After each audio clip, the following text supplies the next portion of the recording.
Hello, I'm Kamal Santamaria. Welcome to Al Jazeera's weekly look inside Syria. Today, a two-part show looking at two very different issues. Later, we'll revisit the thorny issue of chemical weapons in Syria, given on Sunday a UN weapons team is due to visit. But we want to start with Hezbollah, one of the external factors in this Syrian conflict. We know Hezbollah has been unequivocal in its support for Bashar al-Assad, particularly since the Battle of al-Assad, a Syrian town on the border with Lebanon. But then this week we saw a bomb attack inside Lebanon, which Hezbollah's leader Hassan Nasrallah blamed on Sunni armed groups he calls Takfiri. Nasrallah was defiant, saying if needs be, he'd personally go to Syria and fight the Takfiri himself. Whether he's actually going to do that or not, there's no doubt Hezbollah does mean business in Syria. Our discussion in a moment. First, this report from Zain Khoda, who's in Beirut. Hezbollah has many enemies, and for the Lebanese armed group, Thursday's explosion in its stronghold in Beirut was an attempt to stir sectarian strife. It was the latest in a series of attacks against it. And for the first time, the Lebanese armed group has said who it believes were likely to be responsible: radical Sunni groups. Until today, we have not accused anyone. Today, I will make an accusation. All indications concerning yesterday's bombing point to Takfiri groups. It is an accusation based on facts, Nasrallah said, but it is one that is expected to worsen tensions between Sunnis and Shias. A previously unknown group with a name that indicates Sunni affiliation did claim responsibility for the bombing that left more than 20 people dead and hundreds injured. The attack was clearly a message to Hezbollah. It has been threatened with retaliation if it continued to support the Syrian government militarily in the war. But talk to people here, the supporters of Hezbollah, and they believe that the attack had a different objective. Hezbollah's support base, mainly Shias, live in Beirut's southern suburbs, and people here feel they were targeted as a community. Many of them fear more attacks, but that, they say, won't change their position. In fact, this will happen, the explosion actually strengthens their beliefs and their support for Hezbollah. These people, nothing would happen, whatever happens to them, they will not change. And Hezbollah's leadership is just as defiant. Nasrallah declared that the bombings will not halt Hezbollah's participation in the fighting in Syria and vowed to defeat their enemy. If you want to declare war, I will tell Lebanese, Syrians and Palestinians and all the people of this region, we will win this confrontation against the Takfiris. Hezbollah may not have singled out the Sunni community directly, but the threat of sectarian strife is there. It is a dangerous time for Lebanon and the region. Zain Khoda, Al Jazeera, Beirut. Well, it gives me great pleasure to introduce our panel for today. Two guests in Beirut. Rami Khouri, first of all, who's director of the Islam Faris Institute of Public Policy and International Affairs, that is at the American University of Beirut. Also, Joseph Kasheshian, senior writer at Gulf News, former analyst at the RAND Corporation and author of several books, including Legal and Political Reforms in Saudi Arabia. And here with me in the studio is Michael Stevens. He is with a group called Roueiss, the Royal United Services Institute, a researcher specialising in defence and security. So thank you, Michael, for coming in today. And to our two guests there in Beirut, thank you very much indeed. I think the first thing we probably need to deal with is what Hassan Nasrallah was talking about, and that is Takfiri. I want our viewers to understand who we're actually talking about here. Rami Khouri, why don't you start us off here? Just explain briefly, who is this group? Who is he referring to? Well, he's referring to a lot of different groups. These are Salafi, hardline, militant Islamists who hark back to the age of the dawn of the beginning of Islam, and they want to live in societies that are defined by the most fundamental basic principles of Islamic life. And these are groups that have become very militant all over the region. There was a growth of them in the during the Iraq War, which is still going on in many ways.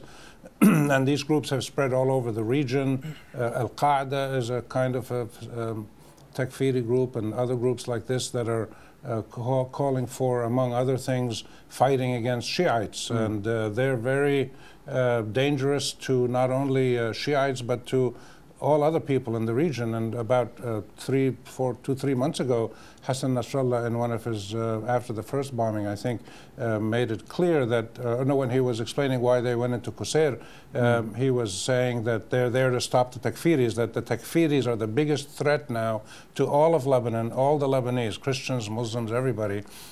This is a line that doesn't resonate very widely with a lot of people, but it is something that people are concerned about, the rise of these Takfiri, Salafist, hardline, militant terrorist groups. And he's using this as the main argument. Now we'll see if it catches on or not. Joseph Kasheshian, is it, and Rami Khouri's explained here that the Sunni-Shia divide here, is it that, or is there a particular issue with Hezbollah here? I think it's both, really. I think that there is, on the one hand, this phenomenon of extremist groups. We call them Takfiris, Salafis, and so on, extremists in general, generally speaking. I'm not sure whether the use of the word Takfiri will do justice to the cause, but nevertheless, these are extremist groups that are willing to sacrifice the last young man available for the cause, so to speak, which is true. But on the other hand, I think also that this is a specific attack against Hezbollah per se. Look, let's be honest about this. Hezbollah has not made a lot of friends in this part of the world. It has an agenda. It is pursuing its agenda. It believes that it is correct and it is right to pursue this agenda. But there are lots of other people who oppose it.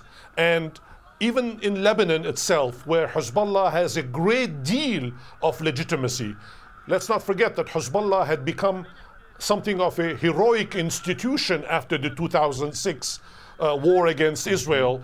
But those days are gone, and Hezbollah has lost the few friends that it had. Instead, it has made lots of enemies, not just because of its involvement in Qusair and elsewhere in Syria, but also because a lot of Lebanese now perceive it as being an arm of the Iranian and Syrian governments. And that is the reason why I think these attacks are specifically targeted against it now. The secret is to find out whether the high-ranking officials of Hezbollah, who generally speaking are qualified, smart people, will realize what is going on and not fall into the trap that will eventually squeeze them into oblivion. Okay, we'll look more at the influence of Hezbollah a little bit later. Michael Stevens here in Doha, let me bring you in. Given the descriptions we've had here from our two other guests of the Takfiri, is it likely that they were behind this bombing? Because, you know, Hassan Nasrallah, he gives a good speech. He's a very charismatic speaker and he could probably convince anyone of anything. Certainly his followers there in Lebanon, he could. But there's got to be substance behind what he says. Well, absolutely. But I think Hezbollah have been quite clear to point out that Sunnis were hurt in this bombing as well. They've been trying not to push a sectarian narrative, partly because they realise that's the fissure which was so dangerous for them, because obviously the thing they don't want to do whilst they're interfering in Syria is create internal strife within Lebanon, which would cause them to then fight on two fronts, and possibly if an outbreak of violence with Israel might pop up, it would be three, and I think that would be far too much for Hezbollah to countenance. But I think, you know, the use of this word Takfiri, I mean, historically, I agree with your guest, it doesn't really suit the sort of word that actually these groups represent. Some of these groups, these Salafis, have turned to violence because of political developments, particularly regarding Syria, but also with historical problems around Tripoli, Palestinian refugee camps, and there's a sort of particular sort of nature to Lebanese sectarian politics that I don't think is necessarily equivalent to what, for example, Ayman al-Zawahiri was saying about Takfir and its use particularly against people like Hosni Mubarak, and the way that al-Qaeda originally envisaged it, which was to say that anybody that sides with a regime sponsored by the West is immediately guilty and compliant and therefore can be killed. I don't see that's what's going on here in Lebanon. I think that this was a much more directed attack against a political rival done by a Sunni extremist group which felt that Hezbollah was swinging the tide of the war in Syria, and they wanted to punish Hezbollah for that action. And the likelihood of more attacks would seem pretty high, wouldn't it? Yes, I think so, and they've warned on that. I mean, this particular group, Isha, mother of the faithful, if you like, or the believers, has said quite clearly, Hezbollah, if you keep interfering in Syria, we will keep doing this. Hassan Nasrallah, you must expect that there will be more blood based on the actions that you yourself have taken. The problem is here, is that we're kind of in a chicken and an egg scenario. scenario now.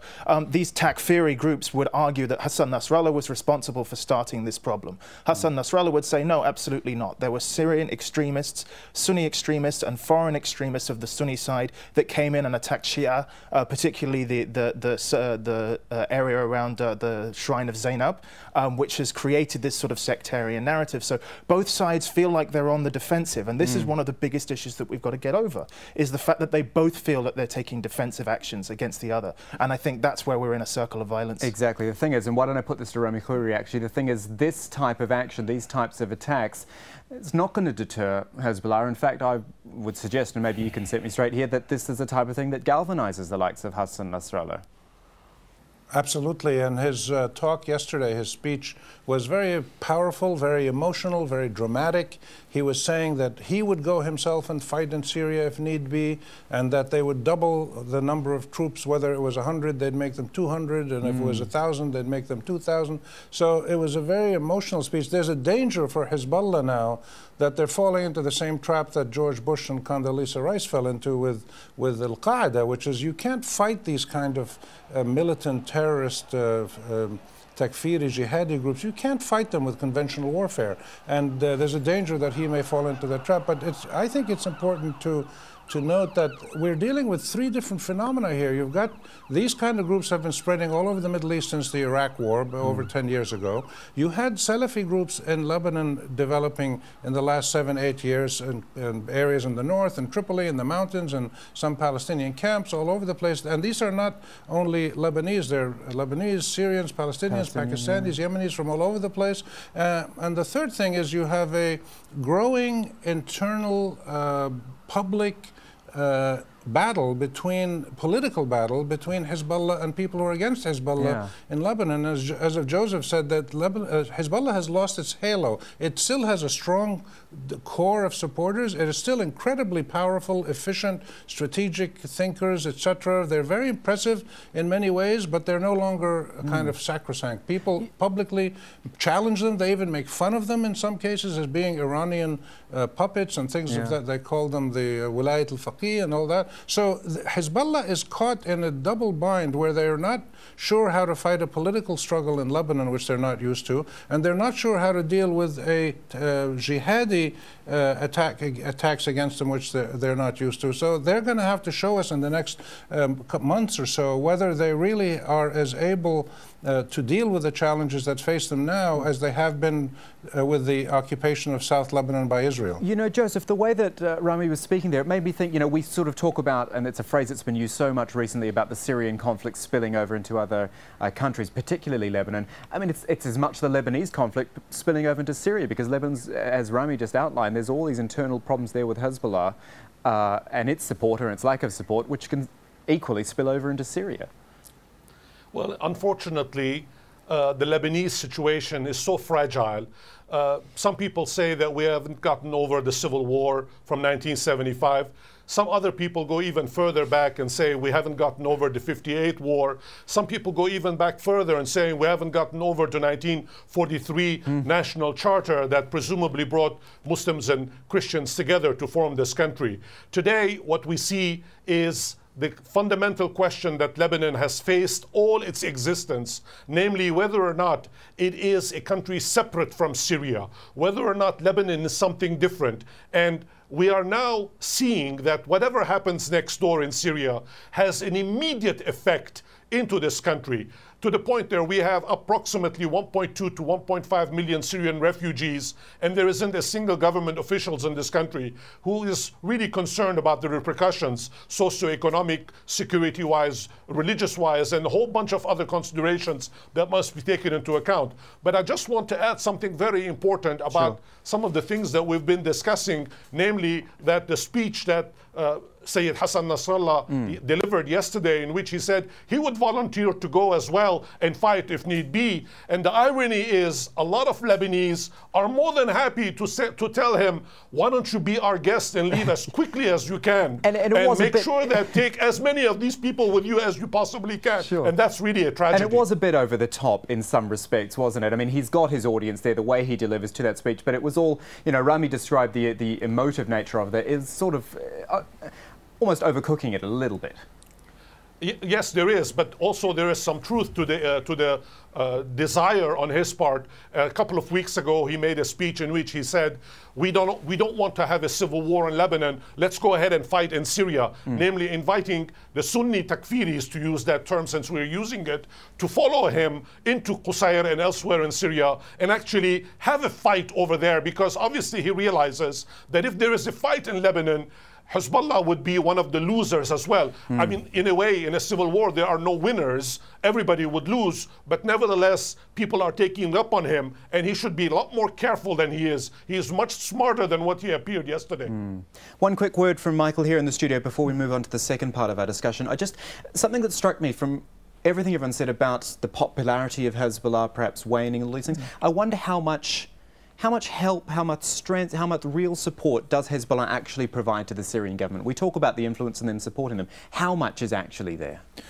I think you have to look at Hezbollah as being part of a larger regional response by Iran to activate certain groups, sources of financing, using its own Revolutionary Guard Corps. And Hezbollah is a part of that response from Iran. It doesn't cover the entire country. I think where we saw Hezbollah's influence most strongly was around al-Qusair, which is right on the border with Lebanon. It's easy for them to get supplies and troops across from Baalbek and up through Bekaa and that area. So I think, you know, Hezbollah's activities, I mean, you're not going to find them fighting in Deir ez-Zor, for example. It's more likely that you would find Iraqi groups there, and you would find Iraqis, for example, in Damascus, whereas you don't tend to find Hezbollah activity in those areas. So, of course, they swung the battle in al-Qusair. There was no doubt. There was a lot of warning about them moving up north towards Aleppo, but we haven't seen that assault yet. And I think everybody thought that Hezbollah was going to activate 5,000 troops and march north and take Aleppo. That hasn't happened. So I think what we see is Hezbollah acting mostly out of its own self-interest, but as part of a region-wide response from Iran. OK then, gentlemen, we're going to leave that part of the discussion here and just look at another topic. Perhaps more directly related to the war, and that is this visit to Syria by a UN chemical weapons team. It's taken weeks of negotiations between the UN and the Syrian government, but it is happening. The team is made up of weapons experts from the Organisation for the Prohibition of Chemical Weapons. Plans to investigate claims that sarin gas and other toxic nerve agents have been used by both the Syrian government and the rebel fighters.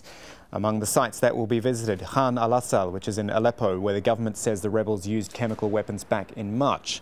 But here's the catch. The UN is expected to establish only whether these weapons have actually been used, not who used them. Rami Khouri, let's start with you again. It's hard to know if there's any point to this. I mean, the positive is that the UN team is actually getting in there, but it's all going to depend on the access they get, and if they can't really say who did what, well, what's the point in the end? Well, it would be useful if they were able to determine if these chemical weapons were used, and presumably then news would leak out about who they think used them, and other investigations would happen by this group or some others. Okay. The problem is that the history of UN missions in the Syrian conflict in the last 2.5 years is not a happy history. I remember General Mood when he went in with the observers about 2 years ago, and it didn't work very well. The Syrian government made pledges to give them access, and they were able to go here and there, but they weren't really able to do anything significant. And the problem now is you've got a situation much more dangerous in Syria, much more turbulent, with both opposition groups and many different opposition groups now, not just one unified opposition. Militant groups, local groups, a lot of angry people because they've had their cousins and families killed and tortured and raped. And so you've got great anger at the grassroots level on both sides. And you could have the government maybe cooperating with them, with the UN team, but you might have other people in society who might want to hurt them or not allow them to get their work done, or use them as symbols of anger at the international community. Is it basically a government-sponsored trip, Rami, that the Syrian government will dictate how much the UN team sees or doesn't see? Oh, very much so, yes. It has to be seen as very much that. But even given those constraints, the UN thinks it's worth going in there, and we'll find out soon if they come up with any credible evidence. But it's better to do this than not to do it, I think. True. Joseph Kasheshian, can the rebels be properly investigated, do you think? Because we have to consider, you know, we focus so much on government, we do have to focus on the fact that there are accusations that the rebels have used chemical weapons as well. Well, obviously the UN team going in is a good thing, and there are two possible outcomes. when all is said and done, they will do their investigation, go and see at the chemical and biological weapon stock places that the government will allow the UN team to go. But at the end of the day, they will have to write a report. And there are two conclusions that one possibly can think of in this report. One, that yes, we did find the chemical and biological weapons. They are safely stored under government control. There is nothing to worry about. Damascus is able to make sure that no one else has access to them, which would be a positive thing, obviously, with the repercussions being that the so-called red lines that Western powers have placed on Syria would, for the time being, be put in abeyance. Or the other option would be for these commissioners to write a report saying, yes, we did see some things, but not everything. We're not sure whether these chemical weapons are secure. We're not sure whether rebel forces or others might not have access to their own equipment, and potentially this is something to worry about. That will raise, the consequence of that will be for Western powers to raise the bar even higher, with a great deal of concern in London, in Washington, in Paris, and even in Moscow, whereby an effort will have to be made at that time to make sure that these weapons are under control. This is serious business because, let's face it, if people kill each other in a civil war, very few powers outside of the particular country will really care about. But when we're talking about chemical weapons or biological weapons, the international community tends to take action, and that is the danger of this, the consequence of this particular visit, and we'll have to wait and see what the report will be. And that's the thing, Joseph, just quickly, that is still so hard to understand. You know, this is, chemical weapons is always supposed to be the red line. President Obama famously used that phrase over and over again. 90,000 people have been killed already. That's a pretty strong red line as well, but somehow chemical weapons makes it all different. Absolutely, it makes a great deal of difference. It's a game changer, as the language is, if in fact this commission finds that such weapons exist and they're not secure. The consequences of that will be very severe. Michael, to extend on that point, as I say, I think it's extraordinary that so much emphasis is placed on the chemical weapons when so many people have died already. That said, if something concrete comes out of this, and that report is written up like Joseph said, and it comes out that this has been used by X side or by Y side, what will anyone actually do with it? I'm talking US, EU, any international groups here, because if this is their red line and something comes from it, they have to take some sort of action. Well, the rhetoric already was that the red line had been crossed. Barack Obama had made that perfectly clear 2 months ago. He then took that as a step towards arming the Free Syrian Army and some moderate groups within the rebel command structure. Of course, the help that was then promised didn't really come in the way that General Salam Idris had hoped, and that's caused some more problems between the Free Syrian Army and the Americans. Now, I think what's interesting is not so much that if Bashar al-Assad and his side have found to have used them, because really the only thing we could then do is to look for more support to the rebel forces, which I'm not sure would be forthcoming at the moment. There are certain political constraints within Western countries to take more action on that front. However, if it turns out that sort of Sunni rebels had been using these weapons, that's very concerning indeed, because there are a number of Europeans in Syria fighting on the Sunni side. They could return to Europe or to the United States, having received training, and even in possession of some of these chemical weapons. That would be absolutely not acceptable for any Western country. And at the moment, this is something that people are very concerned about. And so if that evidence does come to light, obviously the report will be done with the assistance of Western countries as well. Right. Then I think that the security services in particular would have to take action. Just quickly, 30 seconds, your view on the amount of access that this team might get. Well, I think that Rami made a good point, which is that if you look back to Robert Mood, you look at the Arab League monitoring mission and the UN monitoring mission. They were allowed some access, but then there was problems with violence in certain areas which stopped them going to those areas. The government minders from the Syrian government then were sort of overly cagey about protecting them. I think right now that, you know, they've given a list of a couple of sites that they're going to visit, but there's more than 1 or 2 sites. You know, there were numerous areas in Rif Damashq and around Aleppo that need to be investigated for a comprehensive report to come out. So I'm unfortunately doubtful. Okay. Gentlemen, it's been a pleasure having you all on the show today. Joseph Kasheshian and Rami Khouri were there in Beirut, and also Michael Stevens here in Doha. Thank you to all of you. And thank you for joining us for this edition of Inside Syria. Remember, there is continuing coverage of the conflict over on our website at aljazeera.com, on our hourly news bulletins, of course, and each week on this program as well. And we hope you will join us again next time. I'm Kamal Santa Maria from the whole team. It's goodbye for now.